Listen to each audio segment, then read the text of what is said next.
అందరికీ నమస్కారం. ముందుగా మన కావలి నియోజకవర్గానికి మేమంతా సిద్ధం సభకి విచ్చేసిన పెద్దలు గౌరవనీయులు పేదలపాటి పిన్నిది మన గౌరవ ముఖ్యమంత్రి మన దేవుడు జగనన్న గారికి, అదేవిధంగా వేదిక మీద ఉన్న మా జిల్లా అధ్యక్షుల వారికి, మన జిల్లా మినిస్టర్ గారికి, నా సహచర శాసనసభ్యులకు, ఇతర పెద్దలకు, ఇక్కడికి విచ్చేస్తున్న నా సోదరిమణులకు, వైఎస్ఆర్సీపీ నాయకులకు, కార్యకర్తలకు, జగనన్న అభిమానులకు ప్రతి ఒక్కరికి పేరు పేరున ధన్యవాదాలు తెలియజేస్తున్నాను. ఈరోజు ఇక్కడ చూస్తుంటే జన సముద్రం కనిపిస్తూ ఉంది. కానీ ఈరోజు మన పక్కన సముద్రం ఉంది. ఆ సాగర ఘోష మనకు వినపడదు. కానీ ఇక్కడ జన హృదయ నేత ఉప్పొంగిన జన సముద్రం హోరు సాక్షిగా మీ ముందు రెండు మాటలు మాట్లాడుతూ ఉన్నాను. రామరాజ్యం, ధర్మరాజ్యం తర్వాత మన దేశ చరిత్రలో గుప్తుల రాజ్యంలో ఆకలి చావులు లేవు.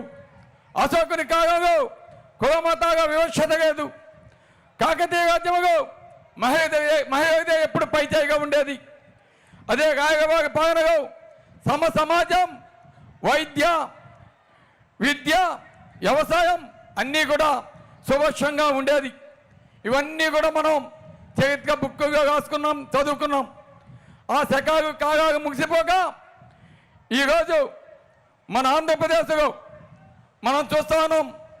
అభద్రత, అశాంతి, అవినీతి పెరిగిపోగా దేవుడా మా బతుకుకు బాగు చేయి, దేవుడా మా కష్టాలు తీర్చవయ్యా అంటూ అభాగ్యుల ఆర్తనాదాలు మిన్నంటిన సమయంలో ఆ దైవం దిగలేదు. కానీ ఆంధ్రప్రదేశ్ ఆవేదనను తొలగించి అభాగ్యుల కష్టాలను కన్నీటిని తుడిచే మన దూతగా మన రాష్ట్రానికి వెలుగు చూపే రత్నాల దీపంగా జగనన్నని ఈ రాష్ట్రానికి పంపారు.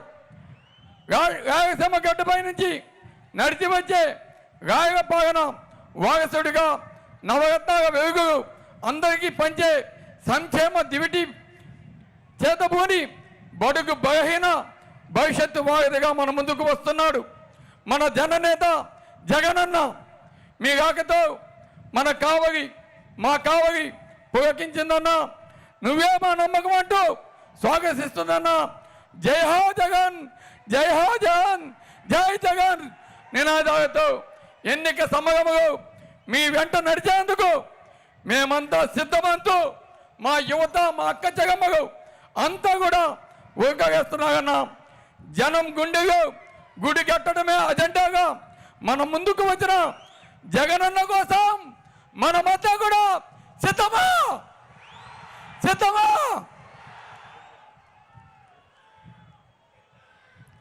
శ్రామిక శక్తికి సంపద సమానంగా అందితేనే సంక్షేమ రాజ్యం.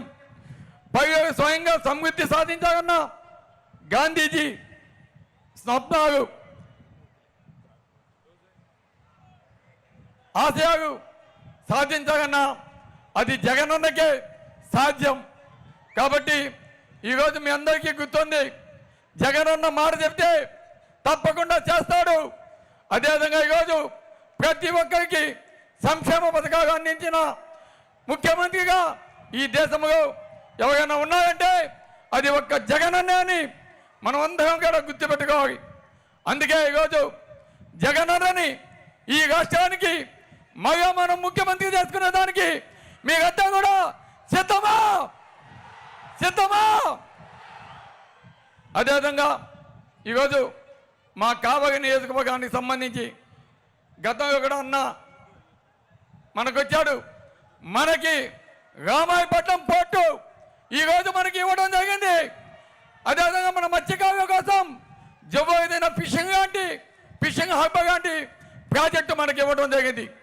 తప్పకుండా కావలి నియోజకవర్గం అభివృద్ధి పదవిలోకి పోవడమే కాకుండా ఈ ప్రాంతం అంతా అభివృద్ధి చెందుతుందంటే అది జగనన్నకే సాధ్యమైందని కూడా తెలియజేస్తున్నాను. కాబట్టి మన కావలి ప్రజలు తప్పకుండా జగనన్న వెంట మనమంతా కూడా నడవాలి. జరిగే ఎన్నికల పోరాటంలో తప్పకుండా జగనన్నని ముఖ్యమంత్రి చేసుకునేదానికి మనమంతా కూడా సిద్ధమా అని అడుగుతున్నాను. Thank you. తప్పకుండా జగనన్న మా కావలి నియోజకవర్గం ప్రజలంతా కూడా మీ రాక కోసం ఎదురు చూస్తూ ఉంది. ఎప్పుడెప్పుడు మీరు వస్తారా, మిమ్మల్ని మగా ముఖ్యమంత్రి చేసుకోవాలని, అదేవిధంగా ఈ ఎన్నికల్లో పోటీ చేస్తున్న పార్లమెంట్ అభ్యర్థిగా పోటీ చేస్తున్న విజయసాయిని కూడా మంచి మెజార్టీతోటి మా కావలి నియోజకవర్గ ప్రజలు మీకు కానుకగా ఇస్తారు. అదేవిధంగా మీ అందరి ఆశీస్సులతో, అదేవిధంగా జగనన్న ఆశీస్సులతో మూడోసారి ఎమ్మెల్యేగా పోటీ చేస్తున్న నన్ను కూడా మీకంతా కూడా ఆశీర్వదించి జగనన్నకి కానుకగా ఇవ్వాలని కోరుకుంటూ సెలవు తీసుకున్నాను. జై జగన్, జై జగన్, జై జగన్.